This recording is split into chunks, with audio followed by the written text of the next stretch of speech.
પણ એની પેલા એક ભજન આજ સવારથી આપ જાણે ખરેખર મારો ભાવ છે બાપુ કે સદગુરુ અગર ખબર પડે ને કે આજે સદગુરુના સાનિધ્યમાં જવાનું સવારથી જ આમ તૈયારી કરવાની.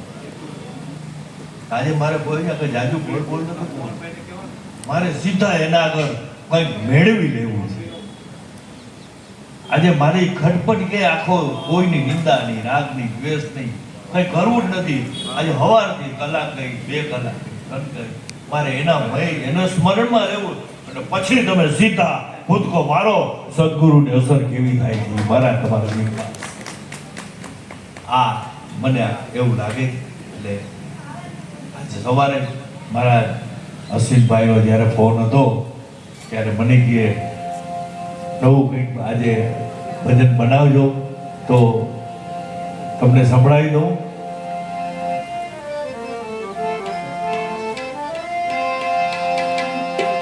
હે આજે સદગુરુનો સત્સંગ થાય,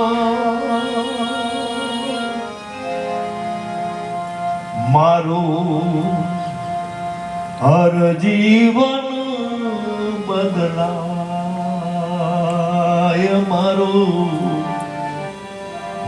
હરજીવન બાપા જેના સદગુરુ છે એવા કૃષ્ણ આજે સાનિધ્યમાં આપણે મારે તમારે જવું હોય તો હરજીવન બાપાને યાદ કરો એટલે તરત જ એના બધા હૃદયના જે હોય ને પછી બધા હલબલી જાય કૃષ્ણના કે જેને હરજીવન બાપાને યાદ કર્યા તો હવે અહીં મારે આંગણે આવે જો એને ભરપૂર ન કરું તો કૃષ્ણ કૃષ્ણ સ્વાગતમ બહુ ગાયું ન કહેવાય. એવા ભાવથી હે આજે સદગુરુનો સત્સંગ થાય, મારું હર જીવન જોને બદલાય. હે મારું હર જીવન બદલાય. લાડલે લાલ મધી ત્રિલોક ધામ છે. આવો અશ્વિનભાઈ. લાડલે લાલ મધી ત્રિલોક ધામ છે, સદગુરુના ચરણમાં એ અનંત આરામ છે. પછી મિથ્યા માયાના પડદા ચિરાય. આજ સદગુરુનો સત્સંગ થાય, એ મિથ્યા માયાના પડદા ચિરાય. આજ સદગુરુનો સત્સંગ થાય. રાત દિન આંગણે એરે દિવસે દિવાળી. રાત દિન આંગણે દિવસે દિવાળી. કોઈ દિન ભાડી નહીં રે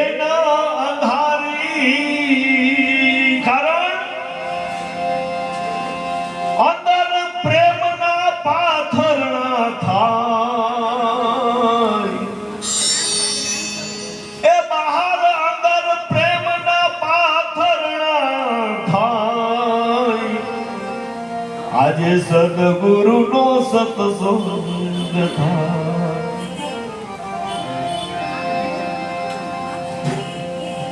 હનુમાનજી છે અજરા અજરાતમાં. હનુમાનજી છે અજરા અજરાતમાં. સીતારામ હૃદયમાં રાખ્યા એને સાથમાં, પછી તેજ જ્યોતિના પાવન પથરાય, આજે સદગુરુના સત્સંગ થાય. અશ્વિન કહે છે હવે અશોક આવે ભાનમાં, મારો અશ્વિન કહે હવાની વાત તાજી વાત.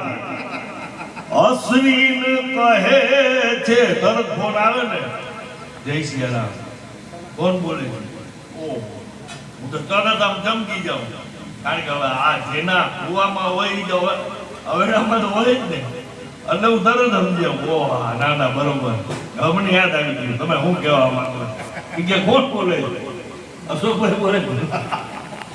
તરત યાદ અપાવે, અને આવું યાદ અપાવે ને જે પોતાના સ્વનું ભાન કરાવે એવાની મિત્રતા રાખજો બાપ.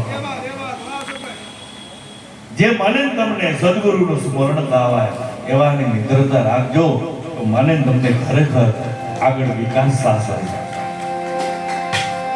તો અશ્વિન કહે છે હવે અશોક આવે ભાનમાં, કંચનમાં હવે આવી ગયા શાનમાં, કંચનમાં હવે આવી ગયા શાનમાં, પછી આજે આનંદની હેલી વર્તાય, આજે સદગુરુનો સત્સંગ થાય. અને સત્સંગ પછી હવે આ ભજન કીર્તન પછી હવે ભોજન થાય સાથમાં, પ્રસાદ પડી જાય હવે આપણા પેટમાં. આના પછીની વાત છે. પ્રસાદ પડી જાય આપણા પેટમાં, પછી અંગમાં પીડા મટી જાય. આ પ્રસાદનો મહિમા, એ આ શરીરમાં બધી પીડા મટી જાય, આજે સદગુરુનો સત્સંગ થાય. હે આજે સદગુરુનો સત્સંગ થાય.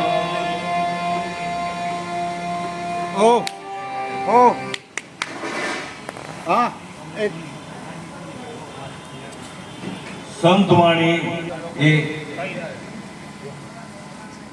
હાલો થઈ ગયું. અને છેલ્લે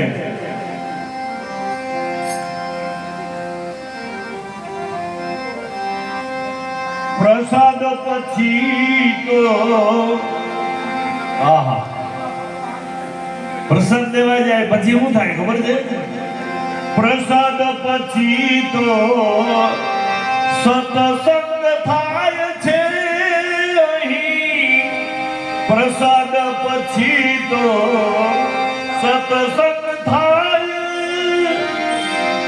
કૃષ્ણની વાણીથી બધા એ ગદગદ થાય છે, કૃષ્ણની વાણી ગદગદ થાય છે. લાડલે લાલ મઢીમાં સંતવાણી થાય, આજે સદગુરુનો સત્સંગ થાય. અને છેલ્લે સત્સંગ પૂરો થાય, પેલા રામધૂન, પછી ભોજન પ્રસાદ, પછી સત્સંગ, અને પછી સંતવાણી. એ પણ આમાં આવી ગયું. બોલો. લાડલે લાલ મઢીમાં સંતવાણી થાય,